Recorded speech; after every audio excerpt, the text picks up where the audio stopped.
After stealing $1 billion, a metahuman with mind-controlling powers is sent to a maximum security prison under the watchful eye of an evil warden.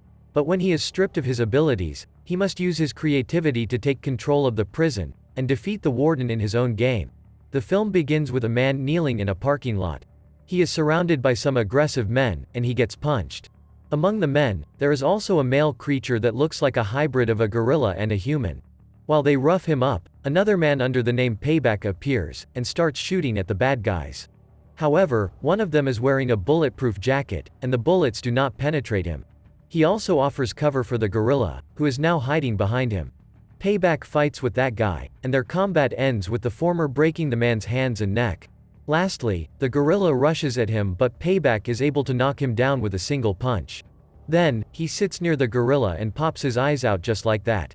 The man that was being beaten thanks Payback for his help, but the latter seems to be having his own agenda. He tells the man that he has killed his daughter, and basically saved him in order to kill him. Payback pulls a gun and shoots the man dead. Eventually, the police appear and they arrest Payback. After that event, we are informed that the world is facing some kind of a weird epidemic. Some people are affected by radiation, and they have turned into metahumans, which means they have acquired some special abilities.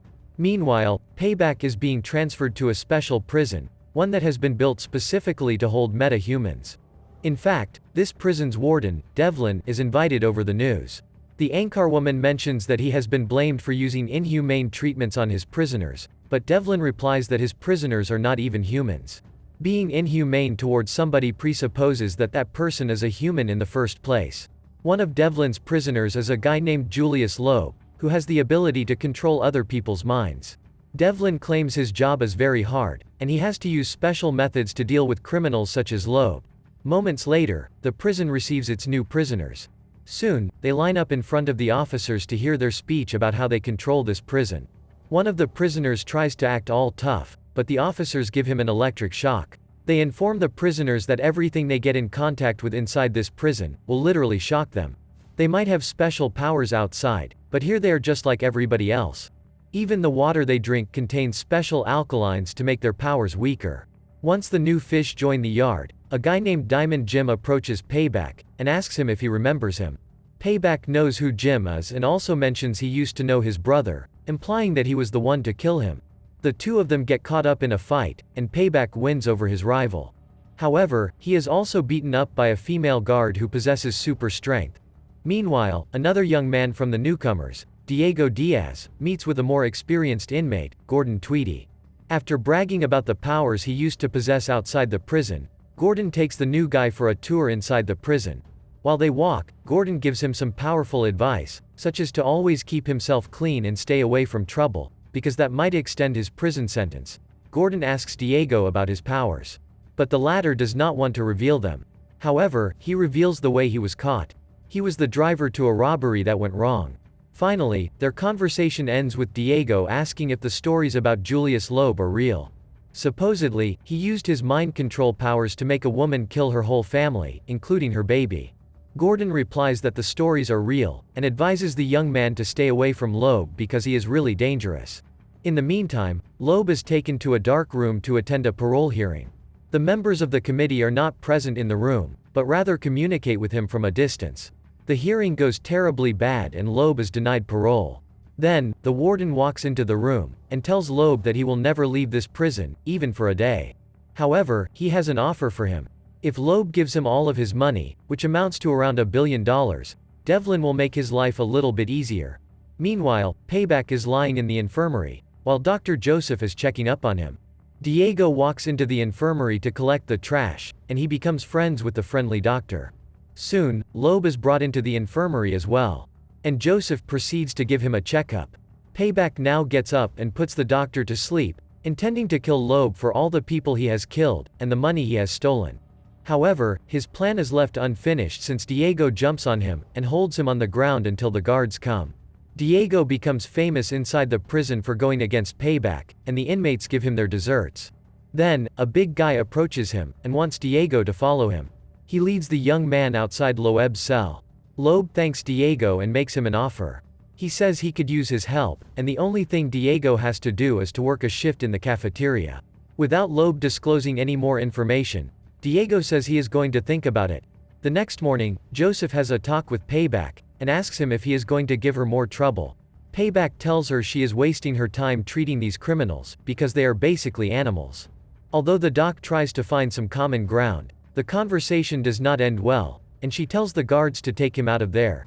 In the meantime, Gordon has a parole hearing himself, and tries to convince the committee that he has been rehabilitated. However, things do not go well and he is denied parole. Right after that, Gordon decides it is time to go berserk.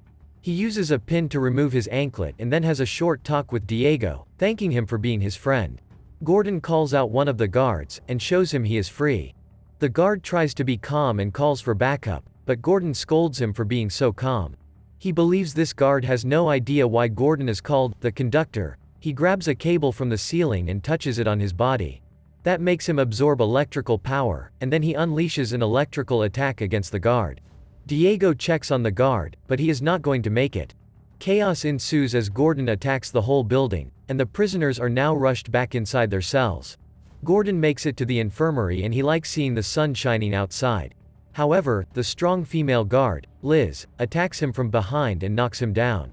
Devlin orders her to kill him, but she replies that she can't do that. Devlin prompts her to go on and Gordon agrees with him. He taunts the guard by saying she is weak.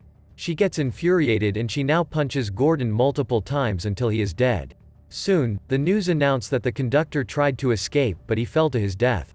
Later, the warden takes Diego for a walk, and shows him a special cell he has created where time runs differently from the real world.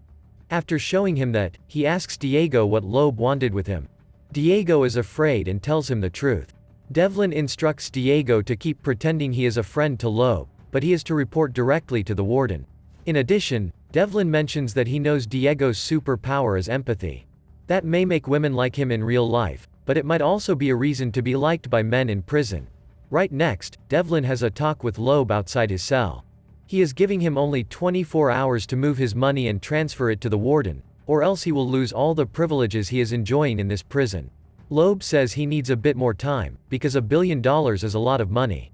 Plus, he needs one more thing from Devlin, the prison's Wi-Fi password. Later, Devlin has a talk with his secretary and it is revealed that he is going to be retired on Friday. His secretary informs him that she has taken care of everything. But she also wants to make sure that there are not any loose ends that could ruin that day. In the meantime, Diego visits Loeb's cell and asks him what his grand plan is. Gordon is already dead, and he wants to know if they are getting out of here. On the other hand, Loeb tells him to sit tight until Friday, and be ready for his orders. At the same time, the head of the guards, Officer Brody, will be promoted as the new warden when Devlin steps down. He takes a walk around the yard, and asks Diamond Jim if he has heard anything about Friday.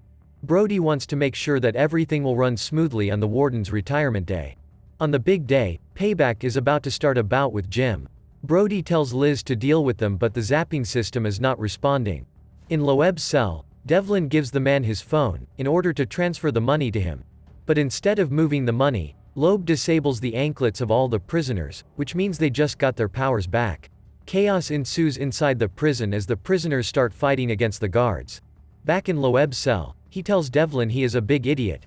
He has the same password for everything, so he could easily invade the security system. In fact, it is a payday today, but not for the warden.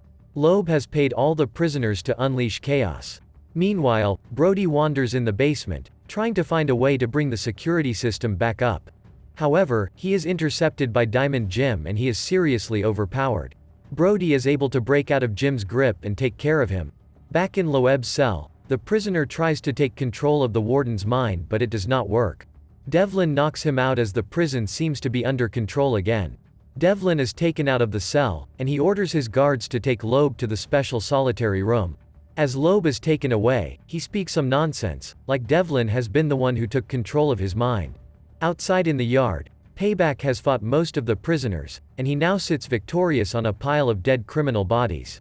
After the incident, the metahumans will be classified according to their powers, so Diego is going to be transferred to another prison. He has come to say goodbye to Dr. Joseph, thanking her for being so kind to him. While the warden leaves the prison, he stops to pick up a prisoner that is being released. This particular inmate acted as a guard to Loeb, which probably implies that Loeb's plan actually worked. These suspicions are confirmed when the warden takes a look at the rearview mirror, where he sees Loeb. Loeb has transferred his consciousness in Devlin's body, and he is now free to live his life while the real Devlin is inside the solitary confinement cell.